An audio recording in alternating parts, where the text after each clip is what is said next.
आणि तिकडनं डायरेक्ट राम मंदिराकडे. किती याच्यामध्ये भाविक रामभक्त सहभागी होतील अशी एक अपेक्षा? अपेक्षा म्हणून नाही, पण आम्हाला अशी कल्पना आहे की कमीत कमी एक 10,000 अंबाजोगाई आणि पंचक्रोशीतील लोक या कार्यक्रमासाठी उपस्थित राहतील.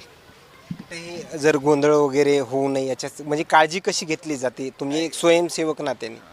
ही रामनवमी ह्या प्रथम वर्ष नाही, एक 10 वर्ष झाले या रामनवमीची परंपरा आहे. 10 ते 12 वर्ष झालं. आजपर्यंत कुठल्याही प्रकारचं या रामनवमीला गालबोट नाही किंवा कुठल्याही प्रकारचा म्हणजे सामाजिक तेढ होईल असं आजपर्यंत कधी तरुण वागले नाही. एवढ्या मोठ्या संख्येत असताना सुद्धा कधीच कुठल्याही प्रकारचं असं म्हणजे कायदा सुव्यवस्थेवर ताण येईल असं कधी केलेलं नाही आजपर्यंत.